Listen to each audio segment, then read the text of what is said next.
본 방송에서 제공하는 투자 정보는 투자 판단에 대한 조언입니다. 방송에서 제공하는 주식의 가치, 가격 상승 및 가격 하락에 대해서는 방송사에서 보장하지 않습니다.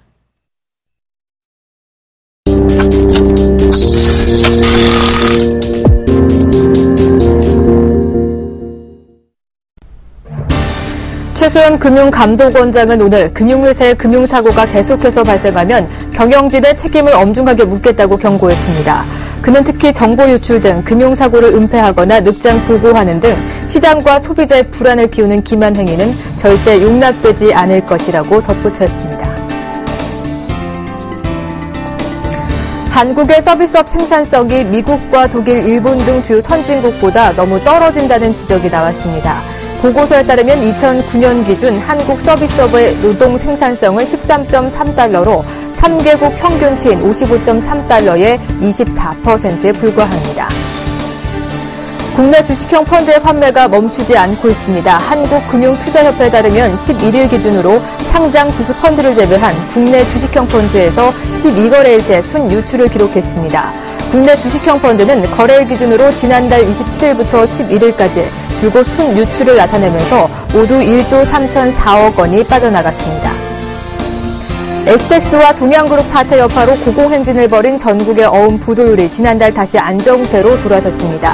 금융결제원에 따르면 지난 3월 중 부도 처리된 어음과 수표 등은 3,596억 원 규모로 2월보다 33.6% 줄었습니다.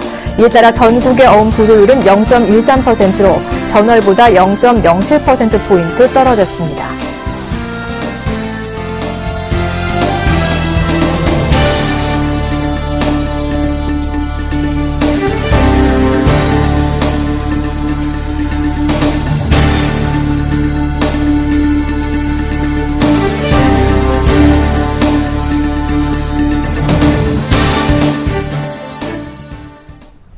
안녕하십니까. 오늘장 내일장의 정혜림입니다. 오늘 코스피가 2000선 재돌파하면서 강보합 출발을 했습니다.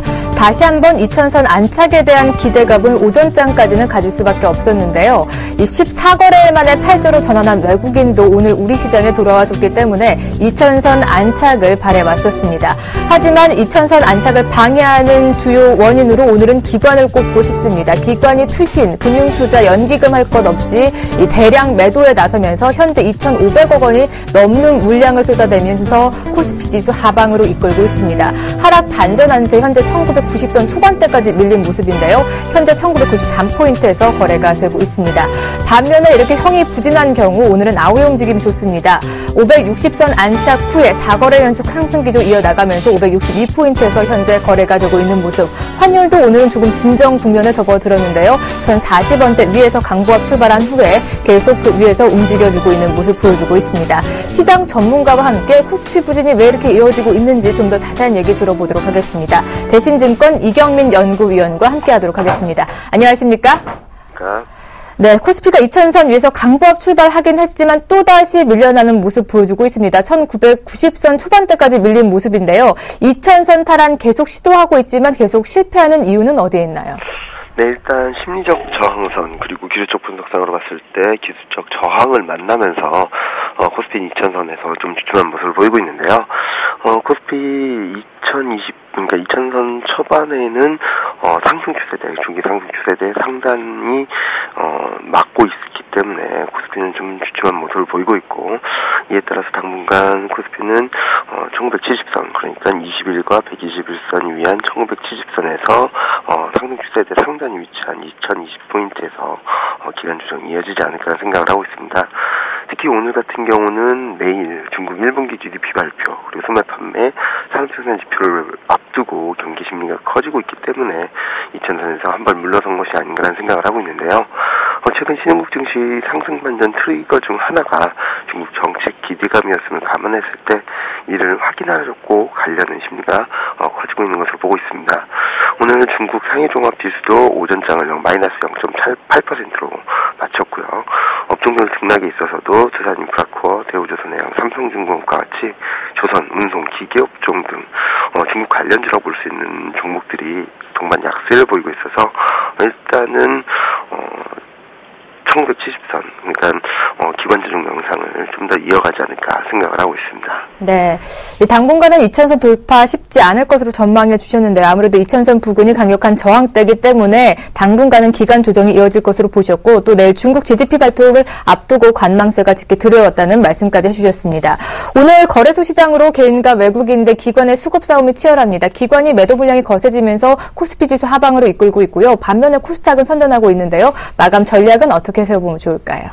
네, 기관 쪽에서 매물 출회되는 매매 주체를 보면은 금융투자 좀 단기적인 성격이 강한 부분이고요. 투신 최근 펀드 환매 압력에 좀 시달리는 부분이라는 점을 감안해 봤을 때 최근 기관 매도 압력이 최대적으로 이어질 가능성은 아직까지 높지 않다고 보고 있습니다. 그러니까 지금 현재 2000선을 앞두고 등락 과정을 보이는 것은 2000선 안착을 위한 진통 과정이고 단기 과열을 해소하고 매물 소화하는 과정이 아닌가라는 판단을 하고 있습니다.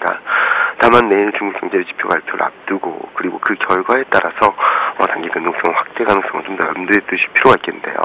따라서 앞서 말씀드렸던 20일 그리고 121선 위치한 1975포인트 전후에서의 비중 확대 전략에 좀 집중하실 필요가 있겠습니다.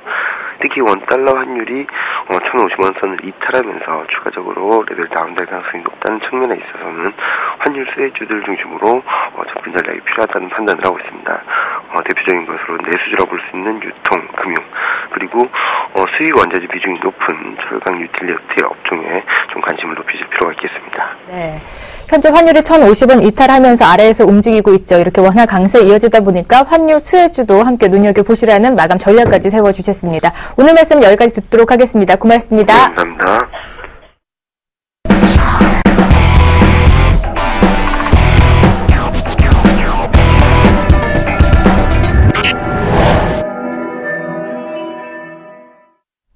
네, 글로벌 이슈들도 정리해드리고요. 마감 전략까지 세워드리도록 하겠습니다. 오늘도 IM투자증권의 김동섭 이사님 자리해 주셨습니다.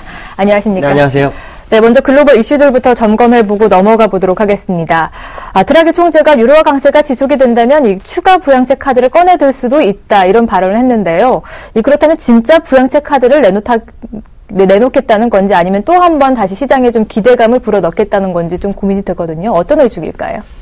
요 근래 그 ECB에서 이제 부양책 얘기가 계속 나오고 있어요. 네. 얼마 전에 자산담보보증권 이제 ABS 얘기가 나왔었고, 그 다음에 이제 예금리 마이너스 얘기가 또 나옵니다. 그러니까 예금리 마이너스라는 것은 이제, 시중은행에서 ECB에다가 돈을 예치했을 경우에 거기에 대한 이자를 0.25%를 주는데 이 부분을 말하는 거죠. 그래서, 이걸 마이너스로 하게 되면은 시중은행이 이제 그 ECB에다 맡겨놓은 돈에 대한 비용을 오히려 물어야 되는 상황이 발생하기 때문에 이 부분을 마이너스로 금리를 통해서 시중은행 자금이 결국 이제 이 일반인들한테나 기업으로 대출이 되게끔 하겠다 뭐 이런 식으로 생각을 하는 것 같고요. 그 다음에 이제 양적 완화에 대한 얘기가 지금 나오고 있습니다. 네. 근데 지금 그 시장에서는 마리오 드라기 총재는 이제 금리 인하 후, 여기서 이제 금리가 예금금리죠. 예금리 마이너스를 하고 난 다음에 양적 완화 수순으로 갈 거다. 이런 얘기를 하거든요. 근데 얼마 전에는 ECB, 집행위원들 사이에서는 오히려, ABS가 더 시장에 도움이 될 것이다. 이런 얘기를 했어요. 그러니까 지금 시장에서는 결국 카드를 쓰긴 써야 되겠는데, 어떤 카드를 쓸 것이냐에 대한 고민을 시장에 던지는 것 같습니다. 그러니까, 지금 ECB에서는 가장 효과가 만점이고, 투자가들이 어떤 것을 원하는지를 좀 확인하고 싶어서 자꾸 시장에 이러한 카드를 좀 제시하는 것이 아닐까라는 생각을 해봐야 될 것 같고요. 드라기 총재의 추가 부양책 발언은 정말 신빙성이 있을 확률이 굉장히 높아지고 있다라고 판단한다면 ECB의 경기 부양 가능성에 대한 부분을 생각해야 둔, 염두에 둔 투자 매매 전략을 좀 가져볼 필요성이 있다라고 말씀드릴 수 있을 것 같습니다. 네, 이번 발언은 우선 신빙성이 높다라는 말씀까지 해주셨습니다. 그럼 그동안은 인플레를 위한 좀 경기 부양책을 내놓겠다 이런 관점이었는데 이번에는 좀 유로화가 강세로 된다면 부양책을 내놓겠다라는 건데 유로화 강세와는 어떤 상관관계가 있길래 부양책 카드를 꺼내들려고 하는 걸까요? 인플레이션이라는 것이 이제 계속해서 물가 상승률이 낮아지게 되면 사람들은 심리적으로 물가가 더 낮아질까봐 이 소비라든가 투자를 안 합니다.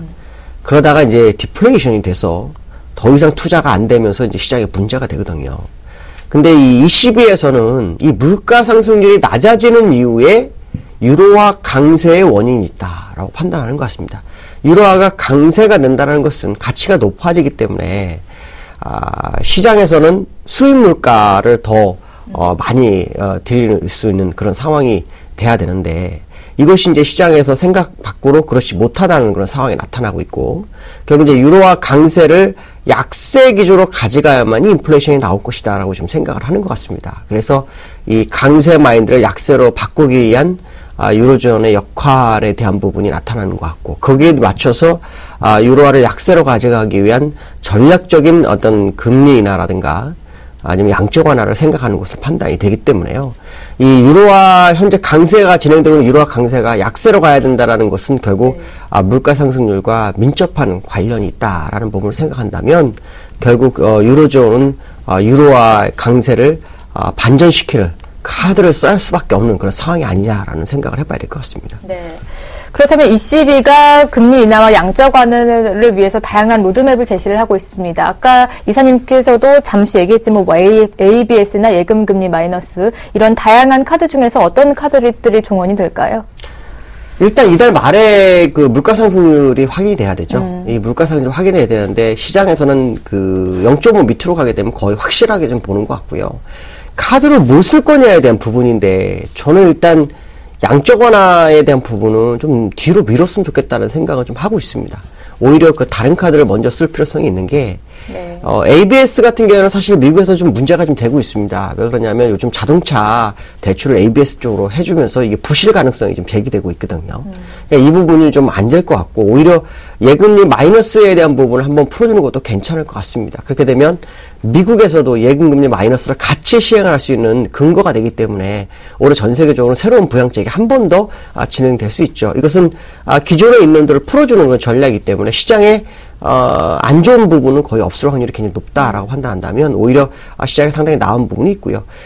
사실 그 미국에서는 ABS를 통해서 자동차 산업을 계속해서 그 성장시키는 작업을 했거든요. 네. 거기에 성공을 해서 자동차 산업들이 상당히 좀 많이 발전한 건 사실입니다. 이런 부분을 생각한다면 ABS 결국 나쁜 상황은 아닐 것이다.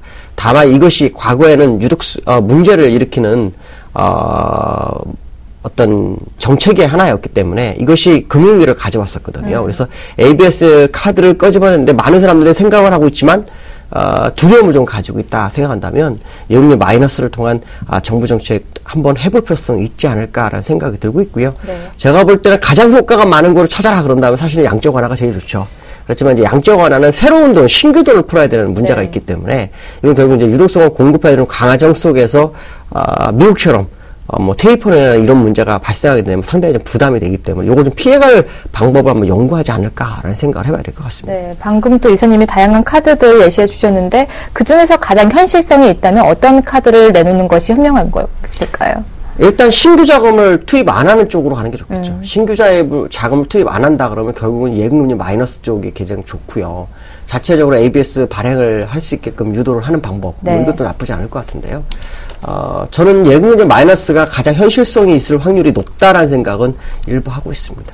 네, 알겠습니다. 이렇게 유로존 얘기까지 나눠봤고요. 우리 시장 얘기로 넘어가 보도록 하겠습니다. 오늘 외국인의 매수세가 좀 주춤한 모습이긴 하지만 주당으로 살펴본다면 매주 1조씩 순매수를 하고 있습니다. 추세 강도는 아직 여전히 강하게 좀 살아있는 것으로 보고 있는데 그렇다면 외국인은 우리 시장에서 한 단계 좀 레벨업을 바라고 있는 것일까요? 일단 외국인 자본이 주당 한 1조가 들어오면 이제 우리가 이거를 그 외국인의 어떤 매수세의 추세적인 부분을 볼 때 상당히 강도가 높다라는 얘기를 하거든요.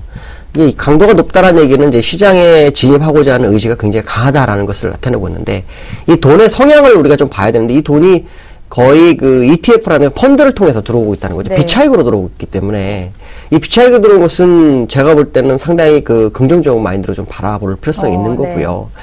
실제로 아시아에서 약 7개국에 집중적으로 들어오는데 그 중에서 전체 물량의 15.6% 정도가 우리나라로 들어오고 있다고 하죠. 그렇다면 우리나라 시장에 대한 마인드는 굉장히 강세장일 확률이 상당히 높다라는 거죠. 결국 시장의 상승을 유도하고자 하는 의지를 표력하는 그런 부분이 자금에서 나타나는 것이다라고 봐야 되겠는데 문제는 뭐냐면 이것이 이제 앞으로도 계속해서 1조 이상을 유지해 줄 것이냐 이 부분을 좀 확인해 볼 필요성이 있다라는 건데요. 제가 볼 때는 추세적으로는 매수세가 계속 유입될 확률을 좀 열어두고 보시는 게 좋을 것 같고, 지금 그 선진국에서 굉장히 시장이 더 이상 못 가고 있는 그런 상황이 발생하기 때문에 아마 신흥국의 저평가된 부분들, 특히 경상시 흑자가 되는 나라들을 대상으로 해서 시장 진입이 진행되고 있는 것이 아닌가라고 본다면, 우리나라장은 만약 혹시라도 그런 것처럼 이렇게 밀리는 모습이 나온다면 그 시점에 매수의 아주 좋은 기회가 될 수 있지 않을까라는 생각을 한번 해봐야 될 것 같고요. 외국인들의 모습으로 봤을 때는 지난번 8월 20일부터 10월 20일 사이에 매수했던 그 외국인들이 아닐까라는 생각을 한번 해봐야 될 것 같습니다. 네, 이렇게 외국인이 한 단계 레벨업으로 이끈다면 시장이 다소 밀릴 때 오히려 추가 매수를 하는 것이 좋을 것이다라는 얘기까지 들을 수 있었습니다. 외국인 흐름을 오늘 살펴보면 현물 쪽에서는 사고, 선물 쪽에서는 오늘 8천억 원에 가까운 매도 물량을 쏟아내고 있거든요. 왜 선물 쪽에서는 팔고 있는 걸까요? 일단 현물이 아주 중요하죠. 근데 현물은 매수 강도가 약간 줄었습니다. 근데 요 근래 선물에서의 움직임이 매수 매도를 번갈아하는데 오늘은 좀 매도가 많죠. 아마도 선물에서 외국인들이 계속해서 매수를 강행을 했죠. 강행을 한 이유 중에 하나는 미국이 의외의 하락을 보였기 때문에 만약에 여기서 밀리게 되면 손실이 커지죠. 선물 매수라고 해서 위쪽으로 가는 쪽에 배팅을 하고 있기 때문에 손실이 많이 날 수 있는 부분이 있죠. 그래서 아마도 선물 매수했던 분량을 일부 털어내는 작업을 하는 것 같습니다. 미국이 반등했을 때. 그래야 손실 없이 일단 어느 정도의 호흡을 가다듬을 수 있는 그런 전략적 구상을 하는 것으로 좀 예상이 되고 있고요. 외국인의 매도가, 선물 매도가 많아서 이 추세 반전이 아닌가라고 본다면 현물이 그렇게 많이 들어왔기 때문에 그렇지 않을 것으로 좀 봐야 될 것 같고요. 다만 선물의 누적 매수가 너무 많았기 때문에 적절한 포트를 짜는 과정 속에서 일부가 좀 나오는 것으로 봐야 될 것 같습니다. 결국 저 물량이 다시 시장에 재진입할 확률이 상당히 높다라고 봐야 될 것 같고요. 그것은 시장 한번 업그레이드 하는데 아주 중요한 역할을 할 수 있기 때문에 한쪽으로 밀어붙이기엔 굉장히 좀 부담스러운 게 현재 미국장이기 때문에 미국장을 좀 더 관망하는 모습이 좀 나오지 않을까라는 생각을 해봐야 될 것 같습니다. 네. 오늘 이렇게 외국인 움직임도 살펴봤지만 기관 쪽 움직임도 심상치가 않습니다. 뭐 금융투자, 투신, 연기금 뭐 내놓으라 할 것 없이 많은 물량을 쏟아내고 있거든요. 2,800억 원 넘는 물량을 매도하고 있습니다. 기관의 움직임은 어떻게 해석해 보면 좋을까요? 기관의 매도는 제가 볼 때 펀드 환매 물량인 확률이 굉장히 높습니다. 네. 그러니까 펀드 환매 물량이 2,000에서 2,100 사이에 원래 한 16조 정도가 있는데 12조 이상을 소화를 했어요. 3년 동안. 지금 남아있는 것은 이제 한 3조 정도 가량 되는데 요 근래 외국인이 들어오면서 약 1조 8천억을 흡수를 했어요. 그러니까 마지막 물량까지 다 끄집어내고 있는 그런 상황이라고 본다면 오히려 이 기관의 매도가 시장을 압박하는 거라 생각할 수도 있겠지만 향후 시장의 매물대의 물량을 다 흡수하는 과정으로 본다면 기관의 매도 물량은 나쁜 것은 전혀 아니다라고 봐야 될 것 같고요. 기관이 매도하더라도 시장이 그렇게 크게 흔들리지 않는 모습을 보이고 있다는 거. 이 모습을 본다면은 시장은 힘을 에너지를 응축하는 그 과정을 계속 가져가는 것이 아닌가라고 판단했을 때 지금 모습을 수급 쪽으로만 보기 상당히 어렵고요. 요 근래의 어떤 추세적인 수급의 현상으로 봐야 되겠다. 추세적인 현상으로 본다 그러면 역시 기관들의 매수세가 계속 유효한 상태가 지속될 확률을 좀 열어두고 보시는 게 좋겠고, 그것은 결국 시장이 상승할 때 일시적으로 흔들 수밖에 없는 그런 과정을 겪는 그런 순서가 와 있다 정도로 보시면 될 것 같습니다. 네. 오늘 코스피 지수 91포인트까지 밀리긴 했지만 이사님 말씀대로 저가 매수기의 타이밍으로 좀 잡아보시면서 위안을 해보셔도 좋으실 것 같습니다. 오늘 말씀 여기까지 듣도록 하겠습니다. 감사합니다. 네, 감사합니다.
안녕하십니까. 당일 특징적인 종목, 한 종목을 찾아서 이 종목을 어떻게 봐야 되고 어떻게 대응할 것인가에 대한 샅샅이 설명해 드리고 있습니다. 남원의 멘토입니다.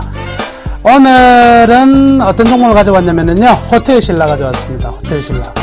호텔신라 지난 올 초에 한번 다뤘던 부분이 있는데, 창의공항 관련해 가지고요, 면세점 올해 기대되는 부분이 굉장히 많다, 충분히 상승 가능성이 높으니까 우리 관심 있게 보자, 이렇게 말씀해 드렸었는데, 최근 들어서 호텔신라가 상당히 좀 약한 흐름들이 지금 현재 나타나고 있습니다. 자, 그러면 이 시점에 호텔신라를 한 번쯤 짚어봐야 되겠죠. 오늘 시장이, 호텔신라가 제법 많이 떨어지고 있어요. 5.56% 떨어지네요. 네, 많이 떨어지고 있습니다. 이유를 보니까요, 1분기 성장은 합니다만, 분명히 전년 대비 20%에서 영업이익은 2배까지 성장을 할 것으로 예상을 하고 있지만, 문제는 뭐냐면 전망치에 비해서 따라가지 못할 것이다, 이런 부분에 대한 제기가 되고 있습니다. 바로 뭐냐면, 주식은요, 주가는 무엇을 먹고 사느냐? 퍼센트를 먹고 산다, 기대감을 먹고 산다, 이렇게 볼 수가 있겠는데요. 기대치는 이만큼 올라가 있고, 그죠? 주가도 그 기대치에 상응해서 올라가 있는 거잖아요. 근데 이 시점에서 이 기대치에 미치지 못한다면 주가는 단기적으로 어느 정도 매물 압박을 받을 수밖에 없는 상황이 되겠죠. 자, 예상치보다요, 매출은 5% 증가될 것으로 기대를 하고 있습니다. 그렇지만 문제가 어디냐면, 영업이익이요, 14% 정도는 좀 축소되지 않을까라는 우려가 지금 제기가 되었다는 거죠.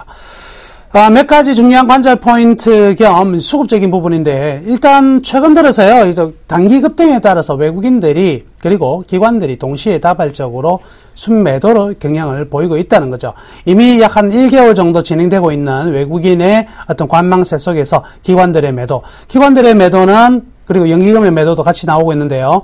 이 종목이 향후 이제 전망이 없어서라기보다는 단기적으로 굉장히 큰 폭으로 상승해 왔었기 때문에 이익 실현에 대한 욕구가 굉장히 큰 부분이 아니겠나, 이렇게 볼 수가 있겠네요.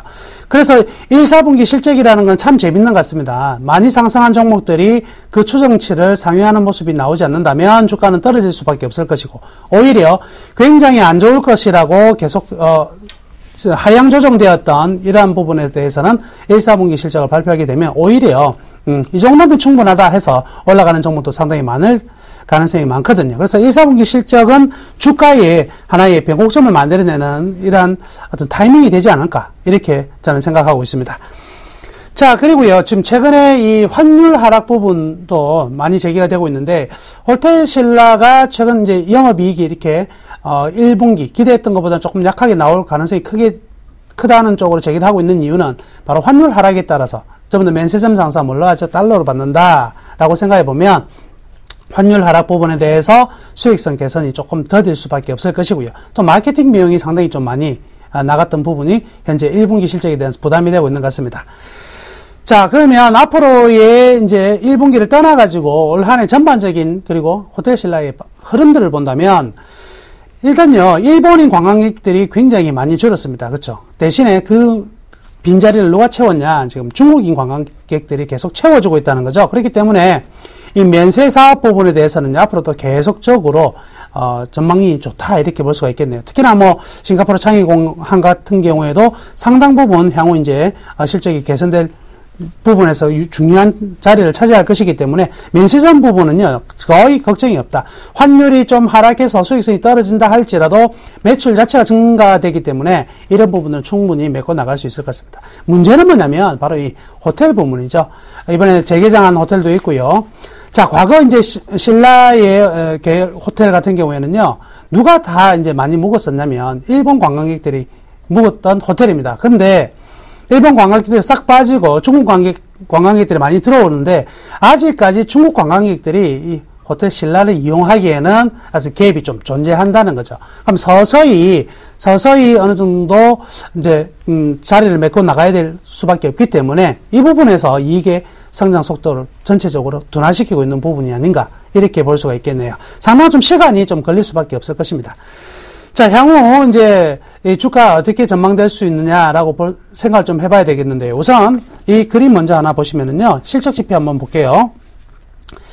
빨간색이 매출액인데요. 그죠? 매출액은 계속 증가되고 있습니다. 계속 매출액은 증가되고 있지만, 여기 초록색과 이 노란색으로 표현되는 이 이익들이요, 아직은 턴이 안 되고 있는 과정이죠. 이 부분이 주가가 오버슈팅이 나오지 못하고 있는 부분이다. 이렇게 보시면 되겠습니다. 그렇지만은요, 자, 밸류밴드 차트를 보시면서 추가적인 설명해 드리면은요, 지금 밸류밴드가 어떻습니까? 계속 우상향, 가속화가 되고 있다는 거죠.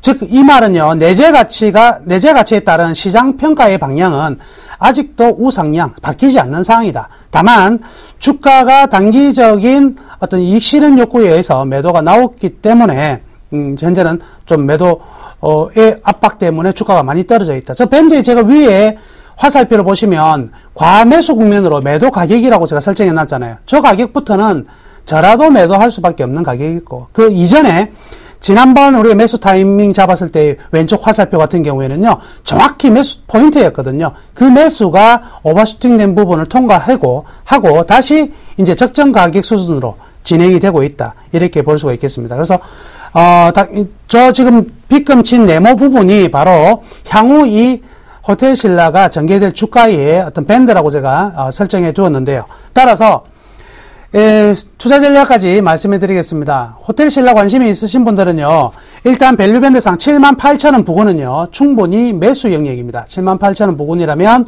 가볍게 1차 매수를 해봐도 될 것 같고요. 물론 그 가격이 깨진다면 이 대외적 변수밖에 없을 것 같아요. 시장 충격 말고는 저기 가격을 하회하진 않을 것으로 판단이 되니까요. 저 부분이라면 좀 노려보자, 이렇게 말씀해 드리겠고요.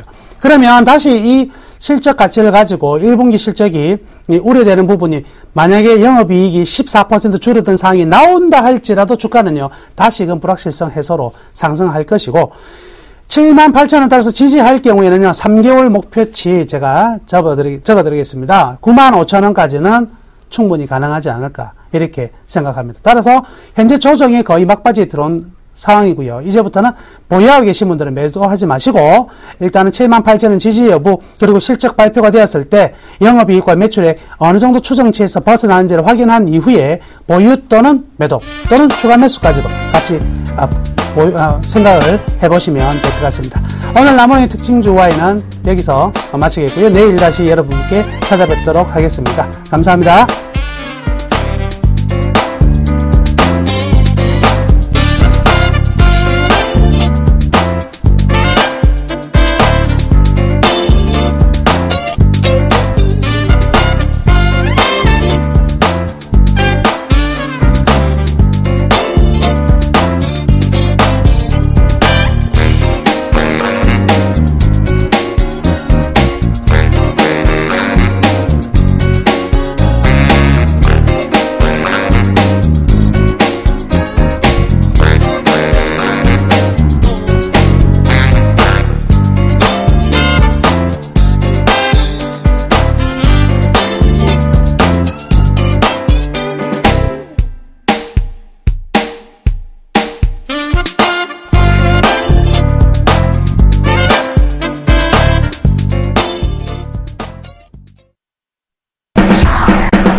안녕하십니까, 김선준 멘토입니다. 오늘 시장 지금 1990포인트 가리키고 있습니다.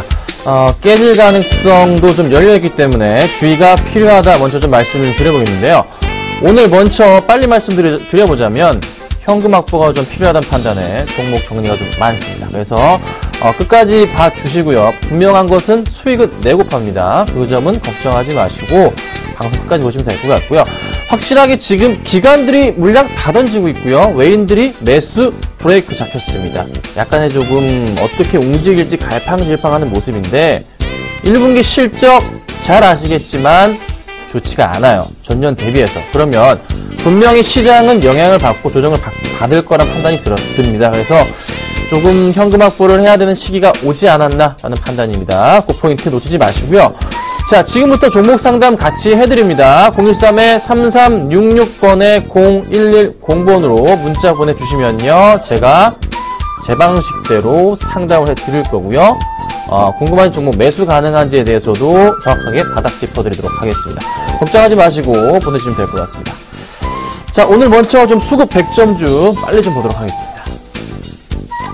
자, 오늘 가지고 나온 종목입니다. LG생활건강, LG전자, 한국항공우주 대림산업, 루멘스가 대전에 걸렸는데요. 살펴보도록 하겠습니다. 자, 먼저 LG생활건강은 뭐 크게 조금 눈에 안 띄던 종목인데요.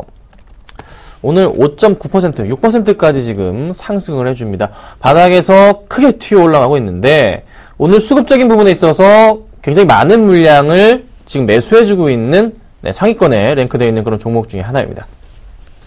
자, 왜 이렇게 올라갈까요? 많이 밀렸기 때문에. 자, 차트를 보자면요. 좀 그에 대한 해답, 좀 기술적인 반등 구간이기 때문에 좀 느낌이 오는데 좀 같이 보실게요. 자, 차트를 열어놨습니다. 일봉 흐름입니다. 일봉 흐름인데요. 항상 지금 이 주가를 보자면요. 바닥 라인에 대한 인식 구간에서, 그쵸? 요런 정도 구간에서 반등을 가져올 때마다 이 정도 포인트들이 눈에 잡히네요. 그쵸? 자, 그러면 바닥 라인부터 좀 잡아볼게요. 이 정도 바닥 라인은 들어온다는 건데 들어오실 테고, 그쵸? 여기 바닥으로 인식입니다. 자, 그리고 나서 이제 평행하게 그거 왔을 때, 이 정도 라인 자체가 어느 정도 고점 포인트라는 것이 눈에 잡힙니다. 그쵸? 딱 잡히죠? 자, 그런데 흐름은 천천히 바뀌고 있는 모습이 좀 잡히는 게 사실 이 포인트 때 한번 흐름이 바뀌었었어요. 한번 바뀌었죠? 바뀌어가지고 어떻게 됐죠? 여기서 좀 지워볼까요? 여기서 바닥 라인 잡혀주면서 주가가 확대할게요. 잡혀주면서 고점 포인트가 이렇게 이어지면서 어떻게 평행하게 주가 흐름이 한번 만들어 줬습니다. 그쵸?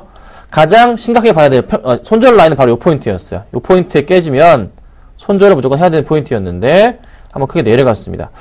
자, 그리고 나서 다시 한번 바닥 포인트가 잡힙니다. 이건 제가 항상 강조드리는 포인트에서 조금 더 한 단계 한 단계 좀 더 가르쳐 드리는 거예요. 그렇죠?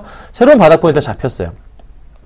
자, 그러면요. 여기서 또 바닥이 잡혔기 때문에 이렇게 선을 긋고 또 평행하게 주가를 그려보자면 이런 포인트가 잡히는데 이 갭을 메울 수 있을까요? 자, 메울 가능성은 있는데 보통 이럴 경우에 어떻게 되냐면요. 많이 밀렸습니다. 빠졌죠? 말도 안 되게 빠졌죠? 그러면 1차적으로 여기가 1차 포인트입니다. 네, 여기가 1차 포인트예요. 1차적으로 반등을 준 이후에 그 다음 랠리 포인트까지 이렇게 급등을 하나요? 그건 아닙니다. 그 다음 포인트 어디죠? 여기 포인트, 깼던 내려갔던 포인트. 요 라인 정도까지 보통 2차적인 반등이 나올 가능성이 굉장히 높습니다. 자, 근데 시간이 문제예요. 보시면 아시겠지만 여기가 1개월치죠. 이 정도 라인이 1개월입니다. 그쵸? 여기가 1개월, 이 정도가 1개월이에요. 1개월이죠? 그러면 여기서 보면 2개월, 3개월, 4개월 이렇게 갑니다. 그러면 여기서 가는 포인트, 바로 급등은 아닙니다. 바로 급등하는 게 아니죠. 여기서 어떻게 하죠? 횡보하면서 갈지자 형태 그려주면서 이런 식으로 올라간단 말이죠. 그리고 여기 맞은 다음에 어떻게 될까요? 다시 이렇게 떨어질 수도 있는 그런 그림이 좀 보이네요. 살짝 제가 복잡하게 그려봤습니다. 항상 그냥 간략하게 말씀드렸던 거에서 한 단계 조금 더 가르쳐 드렸는데요. 잘 보세요. 그래서 좀 더 상승 쪽에다가 무게를 잡고 싶습니다. 주가 그래프는 1차적으로 보건데 전고점 정도까지는 그래도 50만원 위에 정도까지는 가능성이 있기 때문에 지켜보시고 당장 가는 게 아니에요. 항상 말씀드린 주식이 갑자기 내일 당장 이렇게 하는 게 아니에요. 조정을 받고 난 이렇게 올라가는 겁니다. 그러니까 천천히 매수하십시오. 관심 있으신 분들은 잘 보시길 말씀드려보고요. 자, 두 번째 LG전자입니다. 어제 이게 아침에 선상클럽 때 들어왔던 건가요? LG전자, LD디스플레이. 이런 말씀 드렸습니다. 매수는 괜찮은데 많이 못 먹습니다. 라고 말씀을 드렸습니다. 기억하시나요? 매수는 괜찮으나 많이 못 드실 겁니다. 말씀드렸습니다. 자, LG전자 같은 경우 오늘 고가 1% 정도 올랐고요. LG 디스플레이 같은 경우에도 오늘 고가 기준으로 0.8%까지 올랐습니다. 자, 어제 오전에 샀으면 좀 먹었겠죠? 자, 그런데요. 수급은 좋아요. 수급은 오늘도 LG전자 보시면 외인들과 기관들. 외인들이 특히 14만 주 매수고요. 기간은 투신권을 중심으로 해서 23,000주 매수가 들어옵니다. 자, 그리고 최근의 수급도 역시 마찬가지로 굉장히 깔끔한 수급이에요.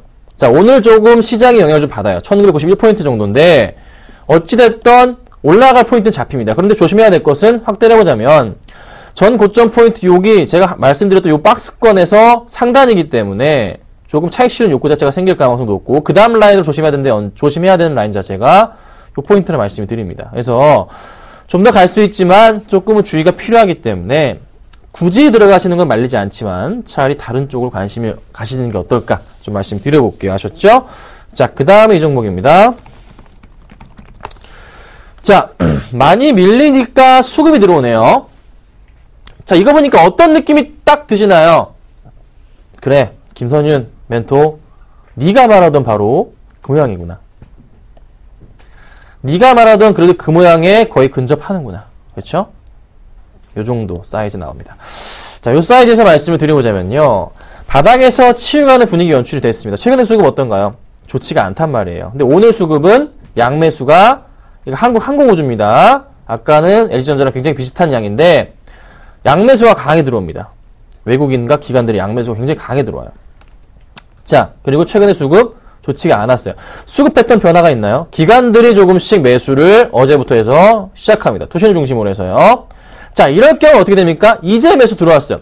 이제 매수가 들어오면 어떻게 되냐면 전 고점 포인트 랠리 34,500원 정도까지는 단기적인 상승이 가능한 그런 포인트에 진입을 하게 됐습니다. 자, 그래서 주가 흐름 자체가 여기서 약간 쉬다가 이렇게 할 때 올라가서 빠른 시일 안으로 한 34,000원 위로는 갈 수 있는 포인트가 잡히네요. 그래서 매수는 가능 구간이다. 하지만 뭐 내일도 오전장에 수급이 좀 들어온다면 가장 좋은 그런 포인트가 아닐까 말씀을 드려보되 수익은 3%짜리입니다. 아셨죠? 2에서 3%짜리니까 그 점은 생각하시면 좋을 것 같아요. 자, 그 다음 건설주 갑니다. 대림산업 볼게요. 자, 대림산업도 오늘 수급 특징주로서 가지고 나왔습니다. 건설주 다 좋아요. 자, 그런데요, 지금 들고 있는 종목이 하나 있죠? 삼성 엔지니어링입니다. 수익이 5% 이상 잘 나고 있는 상태인데요. 이 종목 조금 있다가 어떻게 해야 되는지 말씀을 드려보도록 하고, 대림산업이 갑자기 수급이 좀 좋아집니다. 오늘 수급 좀 볼게요. 자, 오늘 수급 보니까요, 외국인들과 기관들이 좀 같이 매수가 들어와죠. 투신권 매수가 들어옵니다. 최근에 수급이 꼬였다가 다시 들어오는 포인트. 건설주 관심 있으신 분들이 매수하고 싶은 그런 수급이 오늘 들어왔어요. 그런데 저는 좀 더 기다려보자. 차트 많이 밀렸었어요. 그쵸? 많이 밀렸다가 단계적인 좀 이 바닥권에서부터 상승을 가져오는 그 포인트에 진입을 했습니다. 하지만 약간 걱정인 것은 어떤 느낌이 드냐면요. 여기 보시면 요렇게 라인 맞아 떨어지게 된다면 지금 포인트 자체는 좀 더 확인이 필요할 때 지금 점점점 반등을 주기 위한 포인트가 잡히긴 하지만 조금 더 봐야 돼요. 그래서 대림산업은요. 수급은 좀 괜찮아서 가지고 나왔는데 조금 더 확인을 해보자 라고 좀 말씀 드려볼게요. 아셨죠? 자, 그 다음 코스닥으로 갑니다. 자, 루멘스입니다. 루멘스는 그렇게 말씀드렸던 포인트 어쨌거나 도달했었죠. 그쵸? 네, 요 게임을 깨지면 사고 싶다. 13,000원 깨지면 정말 좋겠구나. 12,500원이면은 환상이다. 이런 말씀을 정말 많이 들었던 종목입니다. 어쨌든 뭐 악재 해소가 됐어요. 그래서 다시 주가가 제자리를 찾아가는데 매수할 수 있을까요? 많이 올랐습니다. 그렇죠? 갑자기. 하지만 많이 떨어졌어요. 그만큼. 제자리를 찾아갑니다. 수급적인 부분 최근 들어서 어떻게 다시 들어와줘요. 다시 매수를 해줍니다. 꾸준한 외인들 매수 다시 들어옵니다. 개인들 물량 빼가고 있는 모습 긍정적이네요. 오늘 수급 마찬가지로 외인들 물량 다시 긍정적으로 들어옵니다. 걱정이 없겠죠? 홀딩 하십시오. 자, 매수 사인은 못 드리겠지만은 가지고 계신 분들은 홀딩 하셔도 괜찮겠다 말씀을 드립니다. 아셨죠? 전고점까지의 포인트 가능하다 말씀드리겠고, 만약에 또 깨질 경우에 이때 한 13,000원 아래로 더 내려와 버린다면 그때는 매수 사인을 한번 드리고 싶네요. 일단 제가 요거는 놓쳤습니다. 어쨌든 나쁘지 않기 때문에 보유자분들은 너무 큰 걱정 마시고 홀딩하시고 가져가시면 좋지 않겠나 말씀드리겠습니다. 자, 제가 오늘 상담을 할게요. 상담이 오늘 굉장히 많네요. 문자 보내주시면 됩니다.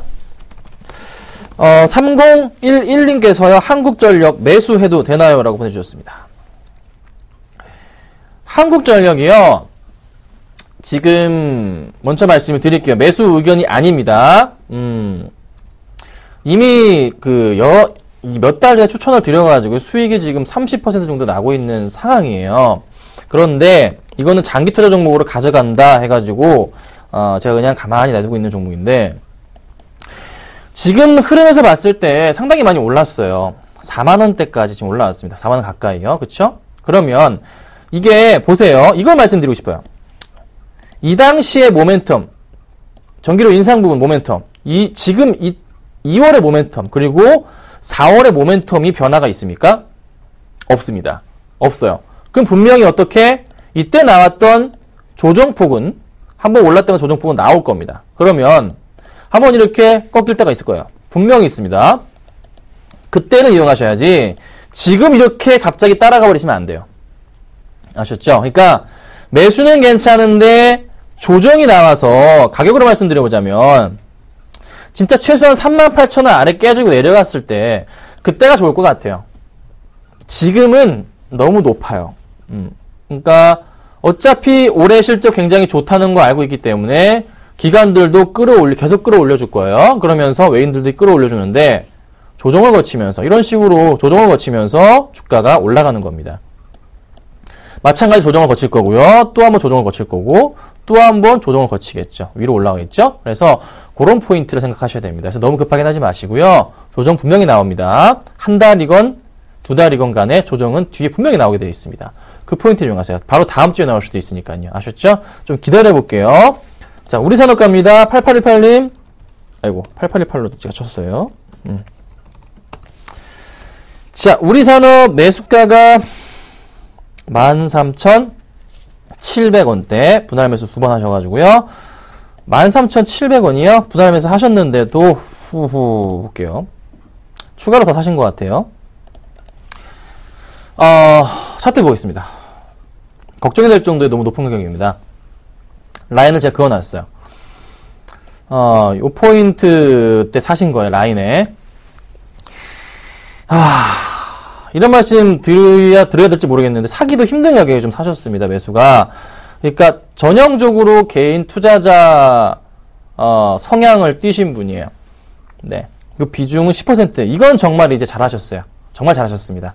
그런데, 말씀드리지만, 항상 이걸 말씀드렸죠. 제가 여러 번 말씀드렸잖아요. 자, 보세요. 주가가 이렇게 한번 튀었습니다.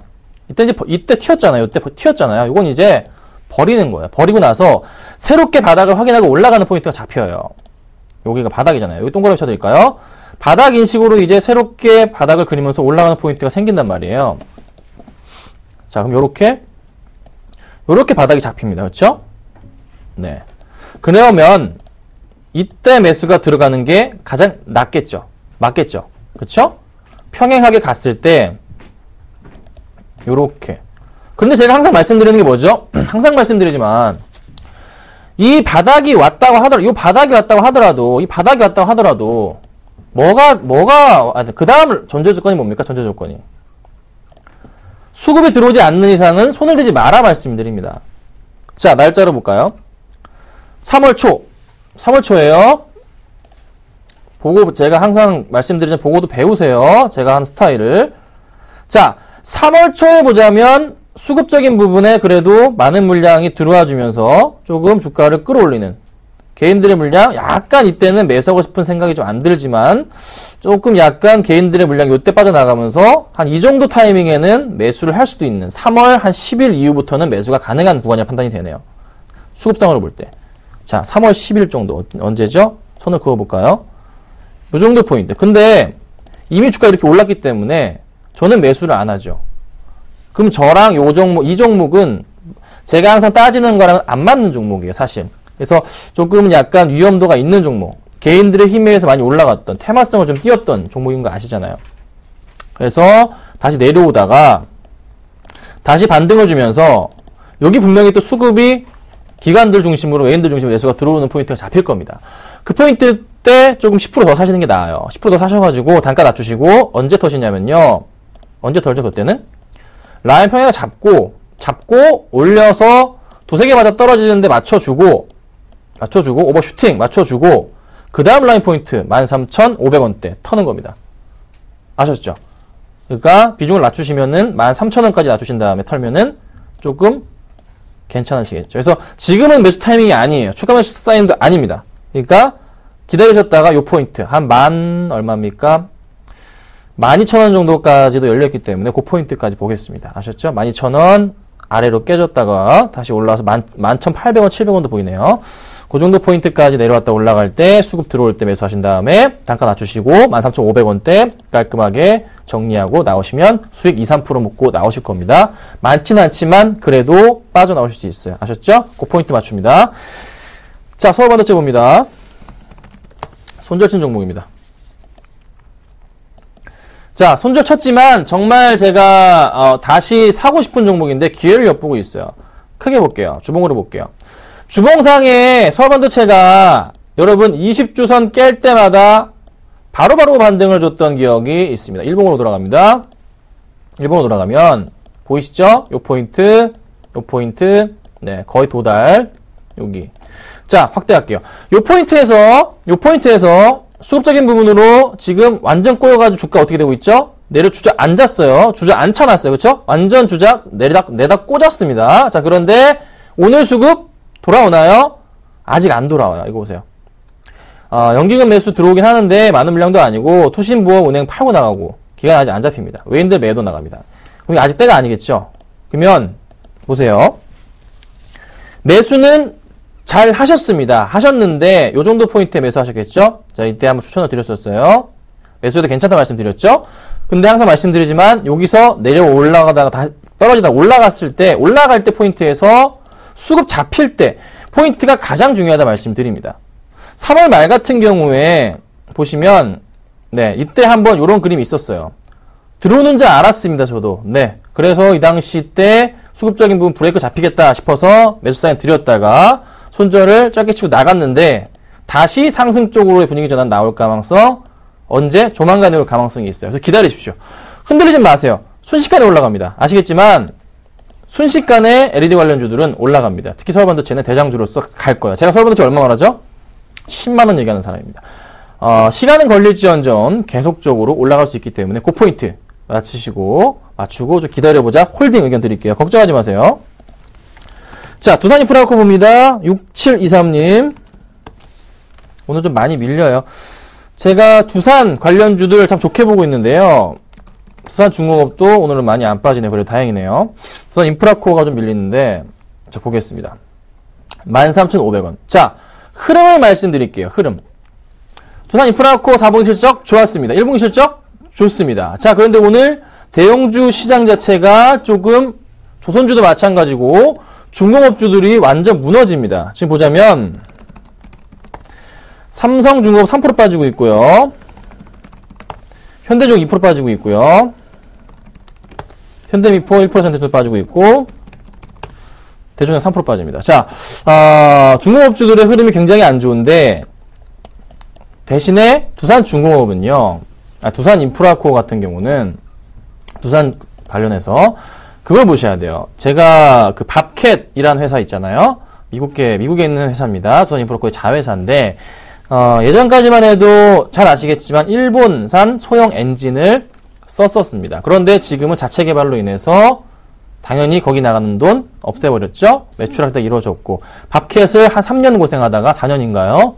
작년 말부터 좋아졌습니다. 올해 정말 좋아집니다. 자, 외국인들이 지금 경기가 살아난다에 베팅을 하고 있습니다. 그 포인트에 맞추신다면 당연히 이 친구도 어떻게 할까요? 상승을 줄 건데 이 포인트도 맞아 떨어지는 것 같아요. 참 무섭습니다. 자, 지금 바닥 라인이고 여기 포인트 바닥 라인입니다. 그쵸? 그 다음 라인 고점 포인트 평행하게 라인을 그어보자면 제가 이거에 대해서 여러분들도 다 할 수 있는 방법인데 이게 어느 정도 좀 너무 잘 맞아 떨어지는 경우가 많아요. 그러면 이게 조정이 나오는 구간이잖아요. 여기 포인트가 가망성이 있어요. 얼마까지? 13,000원 아래까지. 그리고 나서 다시 올라갈 거란 말이죠. 부탁드리는 것은 여기서 바로 올라갈 수도 있지만 떨어졌다가 올라갈 수도 있습니다. 그때 놀라지 마세요. 만약에 떨어진다면 13,000원 초반대 13,000원까지 내려온다면 그때는 무슨 타이밍이죠? 절호의 매수 타이밍이 될 수가 있습니다. 그러니까 조금 기다리셔야 됩니다. 13,500원 매수가 안 높아요. 괜찮으세요. 걱정하지 마시고 만약에 13,000원으로 깨져서 다시 반등 줄 때는 비중 30%까지 가능하다 말씀드리겠습니다. 대형주 중에서 올해 두산인프라코어만큼 실적 개선세 뚜렷한 종목 없습니다. 잘 들고 계시길 바랍니다. 자, 요거까지 한번 볼게요. 대한항공. 0191님 대한항공 매수 괜찮다는 의견 주셨습니다. 자, 항상 말씀드리는데요. 흐름으로 볼 때 지금 대한항공 같은 경우는 주봉으로 볼게요. 이게 보면은 한번 쌍바닥 그린 이후에 그쵸? 다시 치고 가면서 전고점 다시 치고 가면서 전 고점까지 올려놨어요. 그러고 나서 꺾입니다. 꺾이는 모양새죠. 그러면 이게 어떤 그림이죠? 자, 추세는 바뀌었습니다. 쫙 꺾이던 그림 자체가 어떻게 되고 있죠? 꺾이던 그림 자체가 다시 올라가는 포인트. 그쵸? 이게 지금 언제 매수해야 되죠? 언제 매수해야 됩니까? 보세요. 이게 이 그림 자체가 어떻게 그려질지 저도 몰라요. 이렇게 되면서 예측입니다. 바닥에서 올라와서 여기 내려왔다가 다시 이렇게 올라가는 그림 자체가 나올 수도 있고 아니면은 이거 지워볼게요. 아니면 여기가 갑자기 바뀌면서 이렇게 라인 자체가 바뀔 수도 있어요. 자, 어떤 라인을 잡아야 되죠? 그럼 여기서 중요한 것은 밀렸다가 분명히 올라가는 포인트, 터닝 포인트가 나올 겁니다. 그 터닝 포인트가 가장 좋은 매수 타이밍일 거예요. 대신에 이 터닝 포인트가 언제인지 모르겠지만 나와줄 때 그때 뭘 봐야 된다고요? 수급이 되돌아오는지, 뭐가 기관이 돌아오고 개인이 팔고 나가는. 지금 개인이 받아준단 말이에요. 그러니까 안 좋아요. 안 좋다고요. 개인이 팔고 나가는 모습 나오기 전까지는 접근하지 마세요. 기다려보겠습니다. 장기적인 관점으로는 괜찮은데 일단은 가장 싼 매수 타이밍 물어보셨으니까 방금 말씀드린 포인트 절대 놓치지 마시고 대응하시면 될 것 같습니다. 아셨죠? 자, AS 바로 가겠습니다. 지금까지 갖고 있는 종목들 좀 보겠습니다.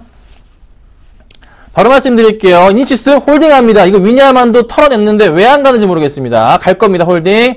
한정기술 정리합니다. 삼성전기 홀딩하고요. SM 엑소 발표, 엑소 앨범 발표 있는데 왜 안 갑니까? 홀딩합니다. 자, 삼성 엔지니어링 수익 실현합니다. 코라홀딩스 수익 실현하고요. 로만손 홀딩, 하이트진로 홀딩합니다. 자, 방금 제가 매도 처리했던 종목들 빨리 봐드릴게요. 한정기술 갑니다. 자, 한정기술 플러스권인데요. 뭐 좋아요. 뭐 지금 마이너스 2% 내 마이너스 1점 몇 %대 현재가 기준으로요. 플러스권 돌아서서 흐름 보여줍니다. 제가 이 종목을 계속 넌지시 얘기를 했어요. 아, 수급 좀 너무 마음에 안 든다. 그냥 정리해버릴까 말까 고민 중이다. 자, 오늘 수급 볼게요. 꼬입니다. 자, 지금 뭐 연기금 매도세 좀 잡혀주고 있어요. 마음에 안 들어요. 기간 매도세 잡힌다고요.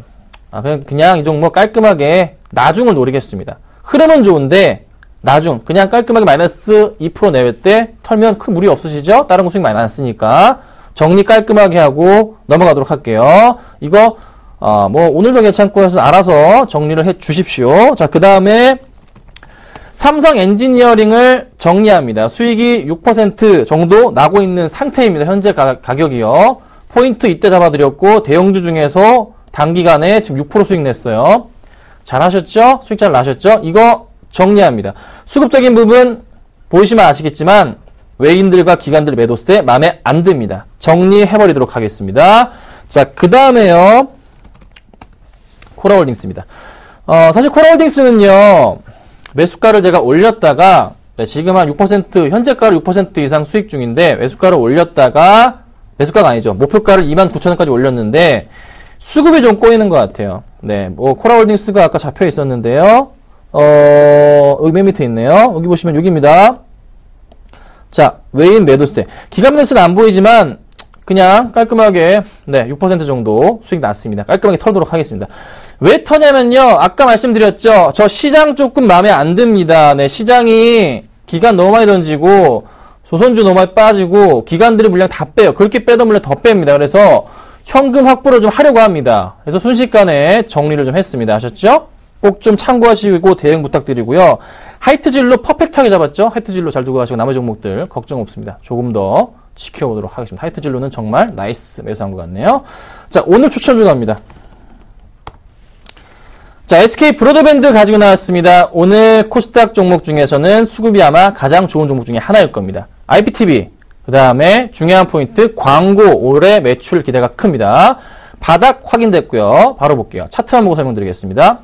자, 바닥에서 포인트 잡히죠. 3바닥에서 반등 주는 포인트 눈에 들어옵니다. 그쵸? 정확한 포인트고요. 매수가는 4,350원, 4,450원 잡아주시고 목표가 많이 안 봐요. 4,700원 정도로 잡아주시면 될 것 같고요. 수급적인 부분이 오늘 굉장히 많은 물량. 기관들이 22만 주 매수 들어옵니다. 투신, 연기금 퍼펙트하면서 보여주고 있고요. 수급이 다시 외인 기관 들어오고 있죠. 빨갛게 걱정 마시고 매수하시면 될 것 같네요.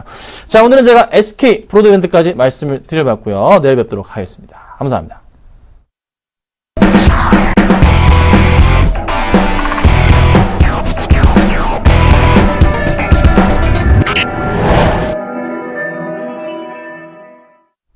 네, 마감 앞두고 있는데 오늘은 대체로 전강 후 약의 장세 이어지고 있습니다. 기관이 내놓는 만큼 개인과 외국인이 잘 받아주면서 더 이상 지수 밀리지 않고 있습니다. 1992포인트에서 약 보합권에서 거래가 되고 있는데 3거래일 연속 쉬어가는 움직임입니다. 내일장에서 좀 더 기대해 보도록 하죠. 오늘장 내일장 오늘 준비한 소식 여기까지입니다. 시청해주신 여러분 고맙습니다.